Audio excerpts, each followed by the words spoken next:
പ്രിയപ്പെട്ട ആൾ, ആദർശധീരൻ. മണ്ഡലത്തിൻ്റെ സ്വപ്നങ്ങൾ വളരെയധികമാണ്. തീർച്ചയായിട്ടും താങ്കൾക്ക് അത് സാക്ഷാത്കരിക്കാൻ കഴിയട്ടെ. പ്രവർത്തനങ്ങളിലെല്ലാം ഈ ഒരു സ്വപ്നത്തിൻ്റെ ഒരു ഊർജം ഉണ്ടായിരിക്കട്ടെ എന്ന് നമുക്ക് ഞാൻ ഒന്നുകൂടി പറയുന്നു. എനിക്ക് എൻ്റെ ഈ തെരഞ്ഞെടുപ്പ് രംഗത്ത് എനിക്ക് മറ്റൊരു കാര്യം പറയുന്നത്, എൻ്റെ മാധ്യമ സുഹൃത്തുക്കൾ എനിക്ക് നൽകിയിട്ടുള്ള ഒരു മോറൽ സപ്പോർട്ട്. അപ്പോൾ ഞാൻ നന്ദി രേഖപ്പെടുത്തുമ്പോൾ പ്രത്യേകിച്ച് മാധ്യമ സുഹൃത്തുക്കളോട് കൂടി ഞാൻ നന്ദി രേഖപ്പെടുത്താൻ ഉപയോഗിക്കുന്നു. എല്ലാ നന്ദി ഞാൻ പറയുന്നു. ശ്രീ ബെന്നി ബെഹ്നാന്റെ കുടുംബത്തോടൊപ്പമാണ് നമ്മൾ കുറച്ചു നേരം സംസാരിച്ചു.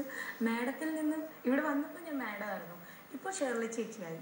ഷേർലി ചേച്ചി, എങ്ങനെയുണ്ട് ഭർത്താവിൻ്റെ ഒരു വിജയം? ഞങ്ങൾ വളരെ സന്തോഷമായിട്ടുണ്ട്. അത് മനസ്സിലായി, 3 പേരുടെ മുഖത്ത് പറയുന്നുണ്ട്. ബൾബ് പോലെ ഇരിക്കുന്നുണ്ട് ചേച്ചി. ചേച്ചി ഇപ്പോൾ എന്താ വന്നപ്പോൾ തന്നെ പ്രവർത്തകര് അവരുടെ ബഹളം രാവിലെ തൊട്ടേ തുടങ്ങും അല്ലേ? അങ്ങനെ എന്തെങ്കിലും ഒരു പരിഭവം ഉണ്ടോ? ഇല്ല, ഞങ്ങള് കല്യാണം കഴിക്കുന്ന സമയത്ത് ബെന്നി MLA ആയിരുന്നു, പിറവം MLA ആയിരുന്നു. അപ്പൊ ആ ഒരു ജീവിതം തുടങ്ങിയത് തന്നെ ആ ഒരു രീതിയിലായതുകൊണ്ട് ഇപ്പൊ പ്രത്യേകിച്ച് ബുദ്ധിമുട്ടൊന്നും പരിഭവമില്ല. കല്യാണം കഴിക്കുമ്പോഴേ രാഷ്ട്രീയക്കാരനാണ്, ഇങ്ങനെയൊക്കെയുള്ള തിരക്കുകൾ ഉണ്ടാവും. അപ്പൊ ഞാനും ഇങ്ങനെയൊക്കെ ആയിരിക്കണമെന്നൊരു തയ്യാറെടുപ്പ് നടത്തി. അപ്പൊ മോളെ എങ്ങനെയുണ്ട്? അച്ഛന്റെ വിജയത്തില് വളരെ സന്തോഷമാണ് അല്ലേ? തെരഞ്ഞെടുപ്പിന്റെ സമയത്തൊരു വിഷമമൊക്കെ ഉണ്ടായിരുന്നോ? എക്സാംസ് ആയിരുന്നു. അപ്പൊ ആ ചൂടിലായിരുന്നു. അതല്ലേ, സ്കൂളിലെ ഹെഡ്ഷേളൊക്കെ ആണെന്ന് കേട്ടിട്ടുണ്ടായിരുന്നു. അപ്പൊ പ്രസംഗമൊക്കെ ഉണ്ടോ? അച്ഛൻ മികച്ച പ്രാസംഗികനാണ്. ഉണ്ടോ പ്രസംഗമൊക്കെ? വീണ വേണു അല്ലേ? ഇത് ഷെയർ ചെയ്യും. എഞ്ചിനീയർ ആയിട്ട് വർക്ക് ചെയ്യുന്നു അല്ലേ? മോളും ബിടെക്കിന്. അത് ശരി. പിന്നെ ഇപ്പം അച്ഛനെ വല്ലാതെ മിസ് ചെയ്യുന്നുണ്ടോ? മിസ് ചെയ്തില്ല, എൻജോയ് ചെയ്യുന്നുണ്ട്. ഈ ഒരു തിരക്കും ആ ഒരു ബിസി അറ്റ്മോസ്ഫിയറൊക്കെ ഇഷ്ടമാണല്ലേ? രാഷ്ട്രീയ കാര്യങ്ങളൊക്കെ പത്രം, സാധാരണ നമ്മുടെ ഇന്നത്തെ യൂത്ത് എങ്ങനെയാണെന്നറിയോ? പത്രത്തില് ആദ്യത്തെ ഭാഗം ക്രിക്കറ്റാണ്. രാഷ്ട്രീയം വായിക്കാറുണ്ടോ? അത്യാവശ്യം കുഴപ്പമില്ല അല്ലേ? പിന്നെ ചേച്ചി എങ്ങനെയാണ് ഇവിടെ ഉള്ള സമയത്ത്, സാറ് ഉള്ള സമയത്ത് എങ്ങനെയാണ് നിങ്ങളെ ഒരു കുടുംബവും ഒരു സൗഹൃദവും ഒക്കെ എങ്ങനെയാണ്? ഞങ്ങള് കിട്ടുന്ന സമയത്ത് ഞങ്ങളെല്ലാവരും കൂടെ ഒരുമിച്ചിരിക്കാൻ നോക്കാറുണ്ട്. പിന്നെ അപ്പോഴേക്കും ആരെങ്കിലും ശുപാർശക്കാരൊക്കെ വരും, അങ്ങനെ ഒരു ഇതുണ്ടാവുമല്ലോ. അത് ശരി. പിന്നെ അതുപോലെ ഇങ്ങനെ സിനിമയൊക്കെ കാണാൻ പോകാറുണ്ടോ? അപ്പൊ പിന്നെ നിങ്ങൾ സാറില്ലെങ്കിൽ പിന്നെ 3 പേരൂടെ ഇല്ല, 4 പേരൂടെ പോകാറുള്ളൂ. സാറിന്റെ വൈഫ് എന്നുള്ള നിലയിൽ ചേച്ചിക്ക് മറ്റുള്ളവരിൽ നിന്ന് കിട്ടുന്ന ഒരു അംഗീകാരം? വളരെ നല്ലൊരു അംഗീകാരമാണ് കിട്ടുന്നത്. എവിടെ ചെന്നാലും അതിൻ്റെതായിട്ട് റെസ്പെക്റ്റും എല്ലാം കിട്ടാറുണ്ട്. അത് ശരി. മോൾക്കോ കോളേജിലൊക്കെ ബെന്നി ബെഹ്നാന്റെ മകളാണെന്നുള്ള രീതിയിൽ ഷൈൻ ചെയ്യാറുണ്ടോ?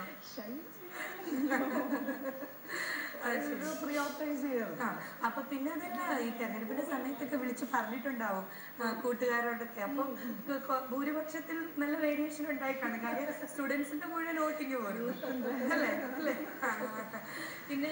പിന്നെ മോനും ഈ ഒരു രാഷ്ട്രീയ കാര്യങ്ങളോടൊക്കെ താല്പര്യമാണ്, നന്നായിട്ട് ശ്രദ്ധിക്കാറുണ്ട്. അത് ശരി. അതിനും കുറെ വോട്ട് പിടിക്കാനൊക്കെ പോയി. പ്രചരണത്തിനൊക്കെ പോയിരുന്നു. മോള് പോയിരുന്നോ പ്രചരണത്തിന്? പോയിരുന്നു, 2-3 ഡേയ്സ്.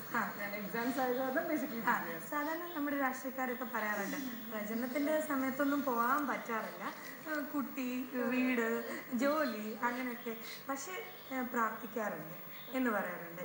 ചേച്ചി ഈ മണ്ഡലത്തിലൊക്കെ സജീവമായിട്ട് പോയിരുന്നു? കുറെയൊക്കെ പോയിട്ടുണ്ടായിരുന്നു. പിന്നെ എന്റെ മക്കള് വലുതായി, അപ്പൊ അതുകൊണ്ട് പിന്നെ മക്കളുടെ ടെൻഷനില്ല, ജോലി ഇല്ല, അതുകൊണ്ട് ആ ടെൻഷനില്ല. എല്ലാം അങ്ങോട്ട് ഭർത്താവിന് വേണ്ടിയിട്ട് നീക്കി വെച്ചേക്കാണല്ലേ? സമയം മുഴുവൻ നീക്കി വെച്ചേക്കാണ്. സാറിന് കഴിക്കാൻ ഇഷ്ടപ്പെട്ട വിഭവങ്ങൾ എന്തൊക്കെയാണ്? ഏറ്റവും ഇഷ്ടം മീൻകറിയാണ്. പുളി ഇട്ട് വെച്ച മീൻകറിയാണ് ഏറ്റവും ഇഷ്ടം. ഒരു തനി അച്ചായന്റെ ഒരു ഇഷ്ടങ്ങളൊക്കെ ആണല്ലോ. വീട്ടുകാർക്കും അങ്ങനെയൊക്കെ തന്നെയാണ്. ഞങ്ങള് മീനിനോട് അത്ര താല്പര്യമില്ല, പക്ഷെ ബെന്നിക്കാണ് കൂടുതൽ മീൻ, കപ്പ അങ്ങനെയുള്ളത് കൂടുതൽ. സാറ് നല്ല എഡ്യൂക്കേറ്റഡ് ആണ്. അപ്പൊ കുട്ടികളെ പഠനത്തിലൊക്കെ അന്ന് സഹായിക്കാൻ എങ്ങനെയാ അതിന്റെ ഒരു സമയം? പഠിത്തകാര്യങ്ങളെ പറ്റി ചോദിക്കാറുണ്ട്, അല്ല പഠിപ്പിക്കാറ് അങ്ങനെയൊന്നുമില്ല. അല്ല, ചിലർക്കെങ്കിലും ചില മന്ത്രിമാരൊക്കെ MLA മാരും ഒക്കെ പറയാനായിട്ട് കറക്റ്റായിട്ട് ഈ രാഷ്ട്രീയത്തിൽ കൂടുതൽ പ്രവർത്തനമായതിനു ശേഷം കുട്ടി ഏത് ക്ലാസ്സിലാണെന്ന് തന്നെ മറന്നു പോയത്. അങ്ങനെയുള്ള തരത്തിലുള്ള അത്രയൊന്നും ഇല്ലല്ലോ. കുടുംബം മറക്കുന്ന ഒരുപാടൊന്നുമില്ലല്ലോ അല്ലേ?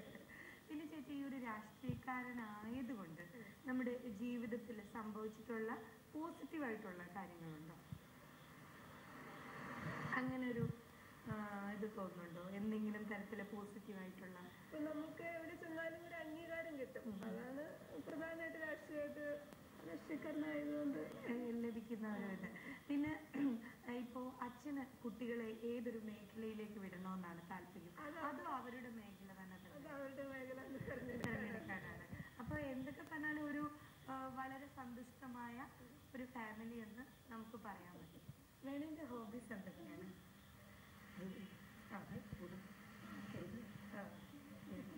വീണക്കുട്ടിയുടെ കമ്പ്യൂട്ടറാണ് മെയിൻ ഹോബി.